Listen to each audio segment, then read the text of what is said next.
The GH4, you guys know that a couple of months ago I was on this mad dash to buy a new camera, and it was maddening. But I settled on the GH4 for a bunch of reasons, and now that I've shot on it for a while and shot several types of videos, what do I think about it? One, I like the camera.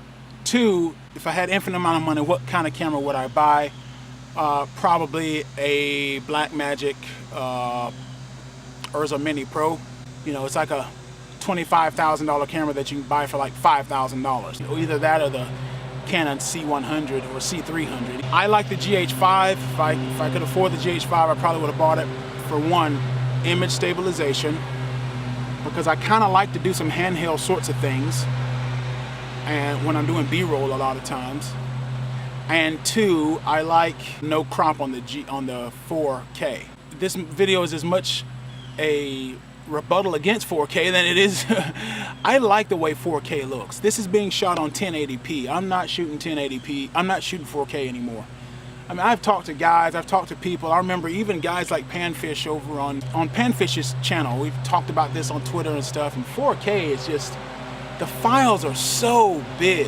I just don't have the computer for it. I do have an 8K processor, an 8-core processor, 4 gigahertz. It's the older one, the AMD 8350. But I can't process 4K. I can't edit in 4K. You're talking half an order of magnitude of data.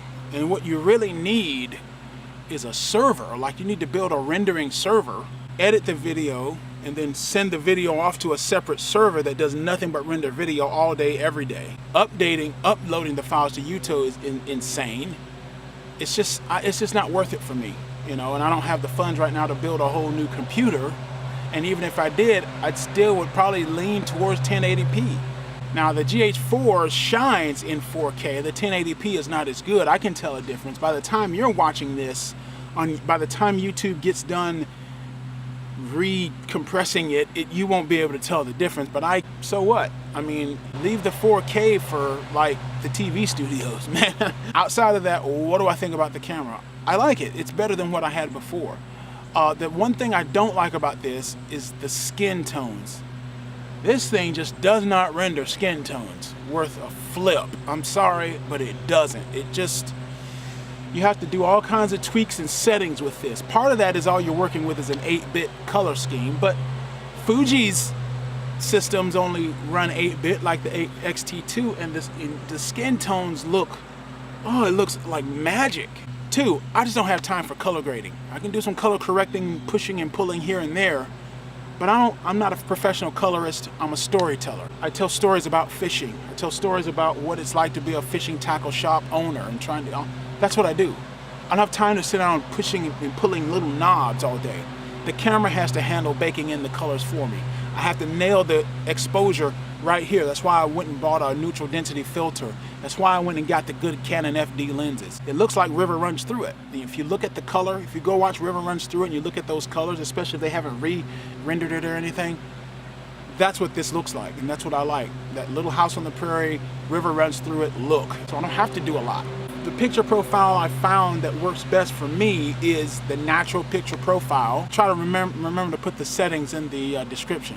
I use the natural picture profile, -1 on the contrast, -3 on the sharpness, and that's it. I don't do anything else, nothing else. That's all I do. I have it on the everything else set stop. I'm probably going to shoot with that exclusively, unless it's just extremely nighttime footage and I really need the dynamic range. I'll put it on Cinema D or something. I wish that the Blackmagic Pocket Cinema camera, the one that's coming out in September, I wish it was already out.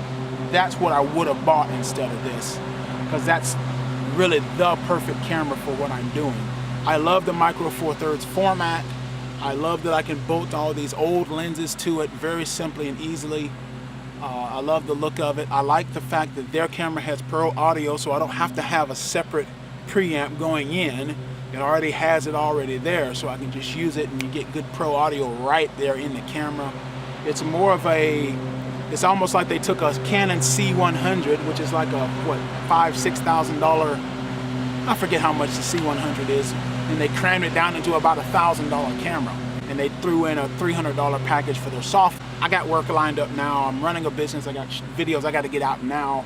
If you got work lined up, and I got this from Caleb over at DSLR Video Shooter, if you got work lined up, get a camera now. Doesn't matter if it isn't a perfect camera, because there's no such thing as a perfect camera. If you can't afford the GH5, get the GH4. If you can't afford the Fuji X-H1, buy the X-T2. If you can't afford the Canon C100, get a 80D or whatever. You get something like that. And those are my thoughts on the GH4 and just sort of the state of cameras anyway. I'm doing more corporate / documentary work. You know, I'm doing corporate stuff because I'm shooting stuff for my products. I gotta have product videos where I want to feature my products, but I'm also telling stories. I want to tell documentary stories. The GH4 is a long king of the hill when it comes to affordable, high definition video work for corporate work. So I mean, it works well. Guy there's cutting grass looking at me, what in the world is he doing? I ain't none of your business what I'm doing.